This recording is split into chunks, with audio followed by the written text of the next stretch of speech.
За энэ төрөндөөс өөрийгөө танилцсан дэ сайн байцгаана намайг Бамбогт баярч хөлн гэдэг тайзны нэр Джейсон. Тэгээд уран бүтээлээ тойрвж байгаа. Хамгийн анх амьдралын урт зам гэдэг киноны санал надад зохиол бичигдээд дууссан баг өдрийнх оройд ирсэн. Тэгээд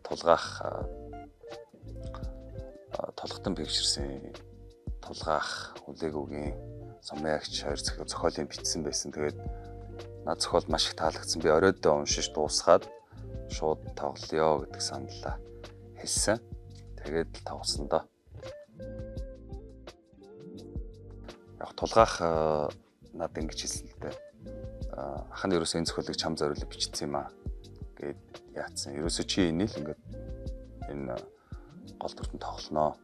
Уусаа ингээд чамайг сонгоцсон байгаа. Чи юу ч гэсэн зохиолоо уншчих шууд гэсэн. Тэгээд зохиол шууд таалагдсан. Тэгээ бас жоохон миний амьдралтаас жоохон ойролцоо төстэй зүйлүүд байсан. Тэгээд хүүхдүүд нөө гиз цувтаа идэх гээл те. Тэр нэг амьдралынх нэг тиймэрхүү юмнууд миний нэг жоохон тиймэрхүү бага насны юмнуудтай жоохон ойрхон төстэй байсан. Учраас ихэд бас гайгүй төхөн байсан гэх юм уу? Надад одоо яхтай бүтээхэд нэг тийм амар хэцүү юм бол байгаагүй. Нэгдүгээр дуртай ажиллаа хийжсэн, хоёрдугаар мэргэжлийн жүжигч учраас. Гэхдээ нэг жоохон нэг тийм тоглосны дараач гэх юм тоглож явах явцад гэх юм уу, жоохон нэг тийм хэцүү зүйл юмс жоохон сэтгэл готрол ингээд үе жоохон мэдрээд исэн. Жоохон эморд гэх юм уу. Тиймэрхүү зүйлүүдийг бол бас жоохон мэдрээд исэн. Тэгээд киноны зураг дуусаа тэгээд ерөнхийдөө гайгүй дааш цангийн хувьд гэх юм бол бас нэг хол зөрүү байхгүй те.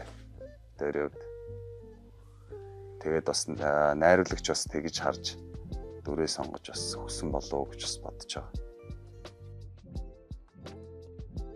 Хүмүүс ингэж байгаа юм л да. Монголчууд нэг ийм зовлонтой амар дуртай гэж яриад байгаа байхгүй. Гэхдээ тэр зовлон гэдэг юм уу, тэр нэг зах зээлийн шуургач гэдэг юм уу, нэг тэр нийгмийн байдлын ер нь зүгээр ингээд чинь нэг хэсэг хугацааны түүх шүү дээ. Энэ өөрөө бодит хүний амьдралаас идэвсэн кино болохоор энэ ингээд болсон бодит түүх учраас тийм нэг тухайн хугацаанд өнгөрсөн тэр хүний л нэг юм түүх. Тэгэхээр ер нь Монгол улс гэдэг юм уу те энэ нэг юм яг ямар түүхээр ингээд дамжиж явсаар байгаа л энд хүрээд ирсэн бэ гэдгийг бас үзчихэн зүйтэй. Одооны залуучууд ялангуяа айгүй үзэх хэрэгтэй баг. Тэгэхгүй бол залуучууд юу юрлгүй ингээд маш хурдан юмд айгүй амархан шантарч байна.